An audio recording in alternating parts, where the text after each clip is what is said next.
Hello, this is Heather Hoffman, and I'm here to share a card with you using one of the new Cyber Monday releases from Unity Stamp Company, paired up with a super cute and fun sentiment from the December 2019 sentiment kit called Spoiler Alert. I thought it was kind of funny, the sweater with that sentiment. I've pulled out some pattern paper from an older 6x6 pattern paper pad. It's just kind of one from my stash that I've had for a while. I don't think it's available, but there's a lot of similar style ones out. So I try to use up these older ones occasionally. So I'm starting off with a green plaid for my background. I'm going to layer some of the different papers together.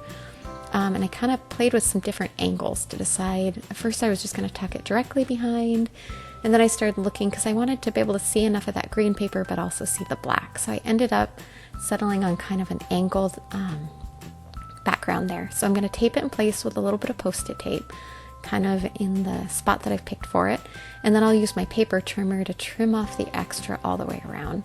You can turn it over and trim it from the back.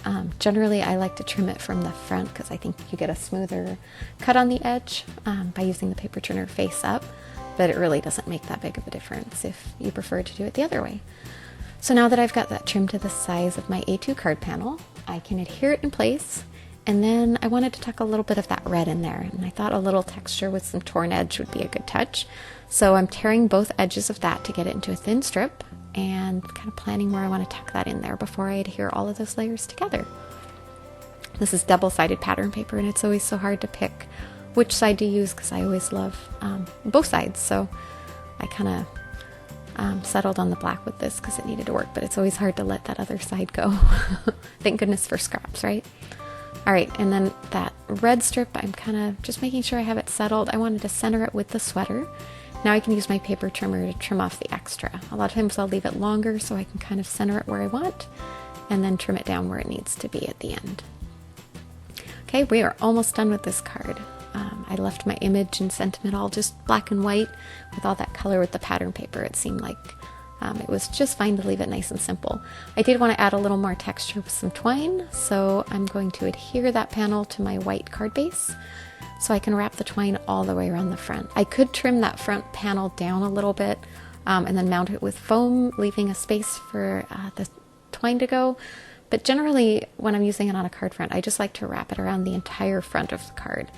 You can kind of do it however works for you, but a lot of people don't like it showing on the inside, but that doesn't bother me, and it seems like the card folds up and it doesn't cause a problem when you fold it to place it in the envelope, and it makes it less bulky than a whole foam layer on the front. But again, that's just my personal preference on there. So I am going to mount that front panel still with foam adhesive, leaving, as you might see there, an opening, and that's where that twine is going to be able to fit in. That way that front panel won't be kind of lumpy over the top of that, because that does bug me a little bit. And again, that might not bother you at all, so you could adhere it straight on if that wasn't a problem for you. But once I've got that adhered on, then I'm going to go ahead and tie that twine into the bow. I usually like to save the bow until I've added the panel. That way the bow can kind of overlap that panel and you can kind of see it on there nice and fun. All right, thanks so much for coming by today. Hope you have a wonderful day.